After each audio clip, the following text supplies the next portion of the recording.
हरियाणा की नायब कैबिनेट में डॉक्टर अरविंद शर्मा भी शामिल हैं, जिन्होंने गुरुवार को मंत्री पद की शपथ ली। वहीं जी मीडिया से बातचीत में अरविंद शर्मा ने कहा कि उनका मकसद जनहितैषी काम करना है और विकास के क्रम को आगे बढ़ाना है। कैबिनेट मंत्री डॉक्टर अरविंद शर्मा हमारे साथ इस समय मौजूद हैं। सर, सबसे पहले आपको बधाई कैबिनेट में शामिल होने के लिए, और जो नई सरकार गठन हुआ है हरियाणा का, उसके लिए भी बहुत बहुत बधाई। देखिए, मैं गोहाना की जनता का बार बार धन्यवाद करता हूँ, छत्तीस बिरादरी का धन्यवाद करता हूँ कि उन्होंने आशीर्वाद दिया, एक विश्वास भारतीय जनता पार्टी में और मेरे में एक विश्वास दिखाया। मैं उनका बार बार धन्यवाद करता हूँ कि पहली दफ़ा गोहाना के अंदर भारतीय जनता पार्टी की जीत हुई, कमल का फूल खिला।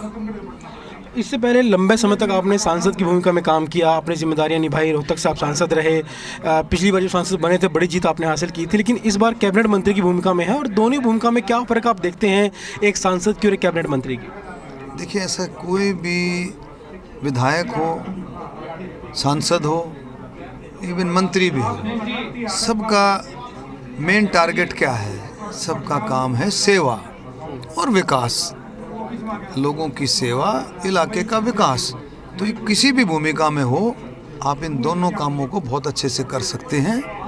और अब जिम्मेवारी जो बढ़ गई है, लोगों का विश्वास बढ़ गया है, जिम्मेवारी बढ़ गई है, तो मैं कहता हूँ कि इसको और अच्छे तरीके से हम इस जिम्मेवारी को निभाएंगे। जी, आपकी, क्योंकि लंबे समय तक आपने हरियाणा में काम किया है, आप लगभग सारी उम्र आपने हरियाणा में बिताया है, लोगों की सेवा की है।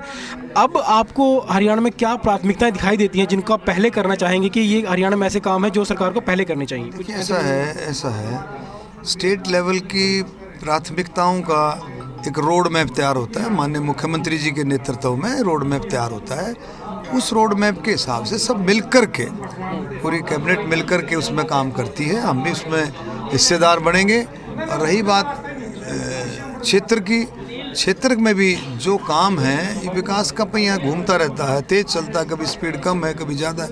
वो सब लोगों से चर्चा करके जो भी काम होंगे उनको आगे बढ़ाएं।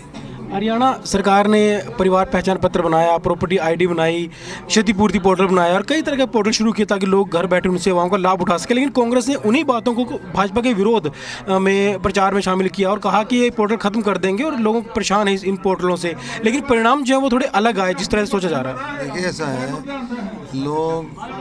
लोग जो है, लोग पूरी तरह से संतुष्ट थे, पूरी तरह से लोग खुश थे।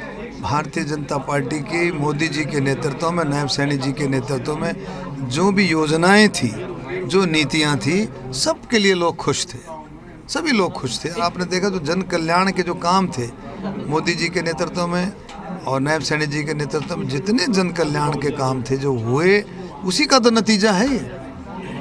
किसान हो, 24 फसलों पर MSP, महिलाएँ हों, बुजुर्ग हों, नौजवान हो, नौजवानों को नौकरियों में हिस्सा, किस तरह से पारदर्शिता, 2 लाख नौकरियां और मिलेंगी, 1,26,000 नौजवानों को नौकरियों में उनको पक्का किया, मतलब रिटायरमेंट से पहले कोई उनको हटा नहीं सकता।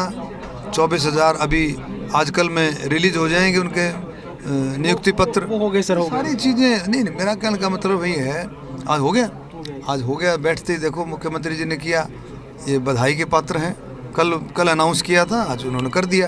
तो ये सारी चीज़ें आप देखेंगे, ये जन कल्याण से जुड़े काम हैं। किसान हो, दलित हो, बैकवर्ड हो, OBC हो, महिलाएं हों, खिलाड़ी हों, बुजुर्ग हों, हर तबके का सम्मान हमारी सरकार ने, नायब सैनी जी की सरकार ने किया है। और उन्हीं कामों की वजह से ही आज तीसरी बार भारतीय जनता पार्टी की सरकार बनी और दूसरी बार मुख्यमंत्री। शुक्रिया सर। तो ये थे डॉक्टर अरविंद शर्मा, जिन्होंने बातचीत करते हुए कहा कि चाहे सांसद हो, चाहे विधायक हो, चाहे कैबिनेट मंत्री हो, सभी का जो एक मकसद होता है वो है लोगों की सेवा करना। और इस बार पहले उन्होंने सांसद के रूप में भूमिका निभाई, इस बार कैबिनेट मंत्री बने हैं, और इस बार भी वो लोगों की उम्मीदों को खरा उतरने की पूरी कोशिश करेंगे और लोगों की सेवा के लिए काम करेंगे। वीडियो जर्नलिस्ट राहुल दीवान के साथ विजय राणा, जी मीडिया, चंडीगढ़।